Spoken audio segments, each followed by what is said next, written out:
ठिकाणी गेले होते, त्याचबरोबर त्यांनी जे शस्त्र वापरले होते ते शस्त्र कोणत्या ठिकाणी त्यांनी टाकून दिले, एवढंच नाही तर एकंदरीत या सगळ्या प्रकरणामध्ये त्यांना कुणी मदत केली, सहकार्य कुणी केलं होतं, पैसे कुणी पाठवले होते, या सगळ्या गोष्टींचा प्रश्न विचारल्यानंतर याची उकल झालेली। विशेष म्हणजे हे सगळे जे आरोपी होते हे गुजरातला गेले होते। गुजरातला जाण्याच्या अगोदर ते काही दिवस महाराष्ट्रामध्ये होते, मात्र या संपूर्ण प्रकरणाची गंभीरता त्यांनी युट्यूबवरती एका दुसऱ्या व्यक्तीच्या मोबाईलवरती पाहिली, त्यानंतर हे गुजरातला पळून गेले।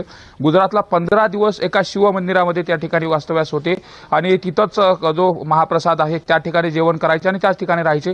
मात्र पैसे संपल्यानंतर त्यांच्यातला एक जण म्हणजे तिघजण जे फरार आरोपी आहेत त्यातला कृष्णा आंधळे, सुधीर सांगळे आणि सुदर्शन घुले हे तिघही एक सोबत त्या ठिकाणी गेलेले होते।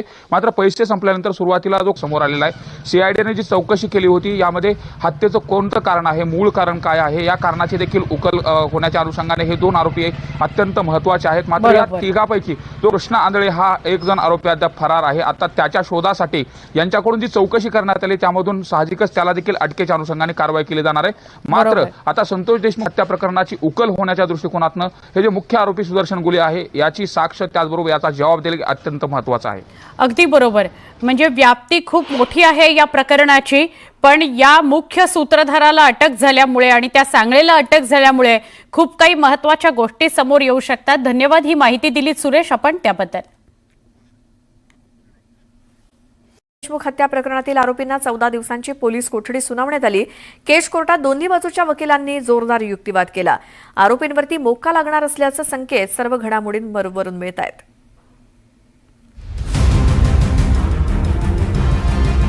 संतोष देशमुख हत्या प्रकरणातील सुदर्शन घुले आणि सुधीर सांगळेला पुण्यातून अटक करण्यात आली, तर सिद्धार्थ सोनावणेला मुंबईतून अटक करण्यात आली।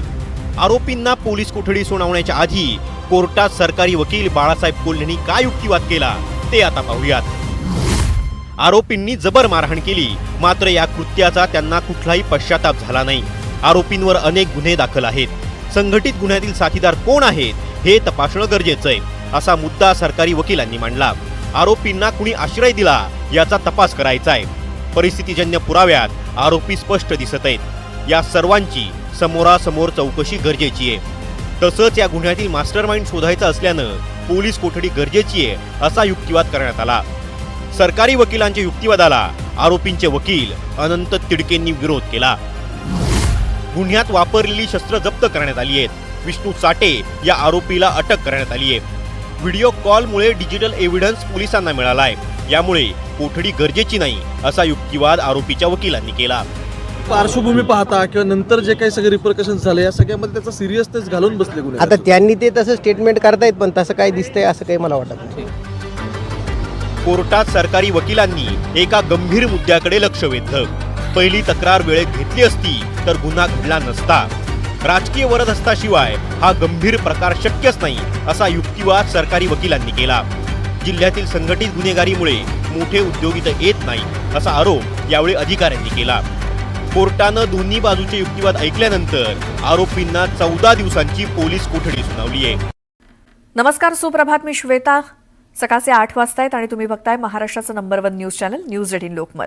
या बुलेटिनमध्ये बातमी 36 जिल्ह्यांची बघणार आहोतच, मात्र त्याआधी एक मोठी बातमी आहे। सरपंच संतोष देशमुख हत्या प्रकरणातील मुख्य आरोपी सुदर्शन घुले आणि सुधीर सांगळे हे हत्येच्या घटनेनंतर गुजरातला गेले होते अशी धक्कादायक माहिती तपासात समोर आली आहे। या आरोपींनी तिथे 3 तारखेपर्यंत एका देवस्थानामध्ये मुक्काम केला, परंतु पैसे संपल्यामुळे दोघे पुण्यात आले। इथे एका व्यक्तीला भेटून पैसे घेण्यापूर्वीच स्थानिक गुन्हे शाखेनं त्यांना बेड्या ठोकल्यात। हे आरोपी 26 दिवस पोलिसांना गुंगारा कसा देत होते याची उकल पोलीस तपासात केली जाते। एसआयटी प्रमुख उपमहानिरीक्षक बसवराज तेली यांनी या 3ही आरोपींची कसून चौकशी केली। यामध्ये नंतर सीआयडीच्या अधिकाऱ्यांनी सहभाग नोंदवत प्रश्नांची सरबत्ती केली आणि त्याची उत्तरं देताना 3ही आरोपींना घाम फुटल्याची माहिती पोलीस सूत्रांनी दिली। अधिक माहितीसाठी जाऊयात बीडमधनं आमचे प्रतिनिधी सुरेश जाधव आपल्यासोबत फोन लाईनवरती आहेत। सुरेश, काय या सगळ्या प्रकरणातले ताजे अपडेट्स? संतोष देशमुख हत्ये प्रकरणातील जे काल पकडण्यात आलेले जे 2 आरोपी आहेत, सुदर्शन घुले आणि सुधीर सांगळे, त्याचबरोबर कृष्णा आंधळे, हे तिघही ज्यावेळेस घटना घडली त्यानंतर ते महाराष्ट्रातच होते। पोलीस एका रेल्वे स्टेशनवरती युट्यूबवरती पाहिली आणि त्या घटनेची गंभीरता लक्षात आल्यानंतर त्यांनी महाराष्ट्र सोडला. गुजरातमध्ये तब्बल 15 दिवस एका शिवमंदिरामध्ये ठिकाणी वास्तव्य होते. खाणं आणि झोपणं एवढाच त्यांचा दिवसभराचा कालावधी होता. आणि विशेष म्हणजे तिथे ज्यावेळेस पैसे संपल्यानंतर कृष्णा आंधळे नावाचा जो काही आरोपी आहे तो अगोदर पुण्यामध्ये पैसे घेण्यासाठी आला. मात्र पैसे संपल्या कारणानं हे जे बाकीचे 3ही आरोपी पुण्यामध्ये आले आणि पुण्यामध्ये या दोघांना पकडण्यात आलं. तर कृष्णा आंधळे हा फरार आहे अद्यापही. यांची काल जवळपास 5 तास सीआयडी आणि एसआयटीच्या वरिष्ठ अधिकाऱ्यांनी कसून चौकशी केली. यामध्ये संपूर्ण घटनाक्रम, त्याचबरोबर इथून फरार होत असताना 26 दिवस कुठं लपले होते, कुणी सहकार्य केलं होतं, या सगळ्या गोष्टी आता पोलीस तपासामध्ये पोलिसांना त्यांनी सांगितलेल्या आहेत. त्यामुळे यामध्ये आणखी काही जे आरोपी आहेत ते देखील वाढण्याची शक्यता आहे. आणि नेमकं या आरोपींना सहकार्य कुणी केलं या संदर्भात देखील आता जे प्रश्न आहेत ते पोलीस तपासातून उकल होत आहेत. त्यामुळे आरोपींची संख्या देखील वाढण्याची शक्यता आहे. मात्र आता यांना अटक केल्यानं संतोष देशमुख हत्येच्या खुनाचा जो उलगडा आहे तो देखील होणार आहे. एवढी निगूढ पद्धतीने हत्या का केली याचं देखील कारण समोर येणार आहे. श्वेता. सुरेश, धन्यवाद या सगळ्या माहितीसाठी. सुरुवात एका महत्वाच्या घडामोडीनं करतोय. सरपंच संतोष देशमुख हत्या प्रकरणासंदर्भातली बातमी आहे. मुख्य आरोपी सुदर्शन घुले आणि सुधीर सांगळे हे हत्येच्या घटनेनंतर गुजरातला गेलेले होते अशी धक्कादायक माहिती तपासात समोर आली आहे. या आरोपींनी तिथं 3 तारखेपर्यंत एका देवस्थानात मुक्काम केला, परंतु पैसे संपले त्यामुळे हे दोघेही पुण्यात आले होते. इथं एका व्यक्तीला भेटून पैसे घेण्यापूर्वीच स्थानिक गुन्हे शाखेनं त्यांना बेड्या ठोकलेल्या आहेत. हे आरोपी 26 दिवस पोलिसांना गुंगारा कसा काय देत होते याची उकल पोलीस तपासात केली जाईल. एसआयटी प्रमुख उपमहानिरीक्षक बसवराज तेली यांनी या 3ही आरोपींची कसून चौकशी केली. यामध्ये सीआयडीच्या अधिकाऱ्यांनी सहभाग नोंदवत प्रश्नांची सरबत्ती केली. त्याची उत्तरं देताना 3ही आरोपींना घाम फुटल्याची माहिती पोलीस सूत्रांनी दिलेली आहे.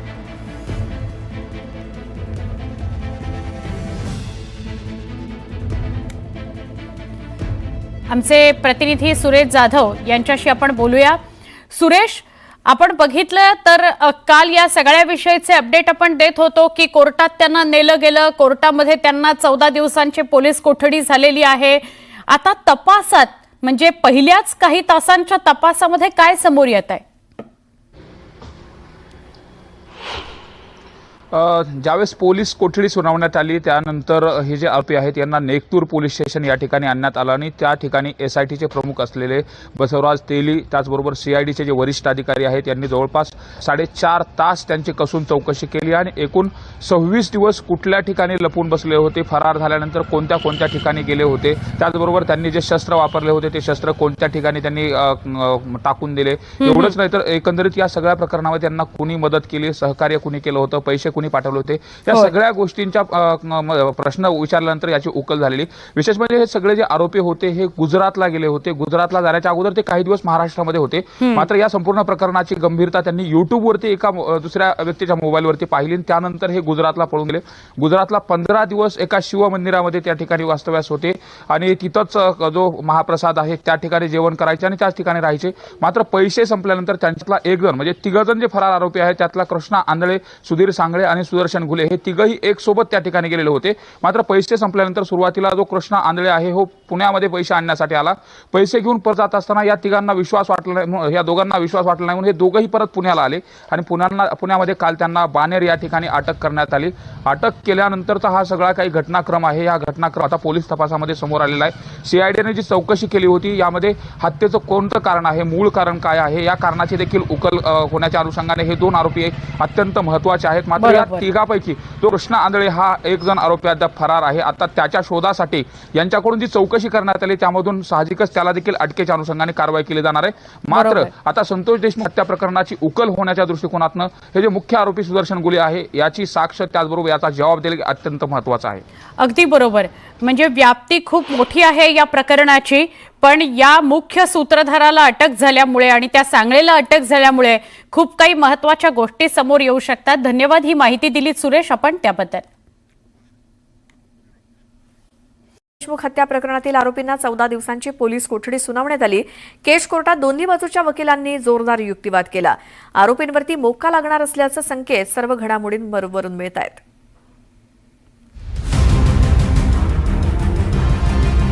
संतोष देशमुख हत्या प्रकरणातील सुदर्शन घुले आणि सुधीर सांगळेला पुण्यातून अटक करण्यात आली, तर सिद्धार्थ सोनावणेला मुंबईतून अटक करण्यात आली.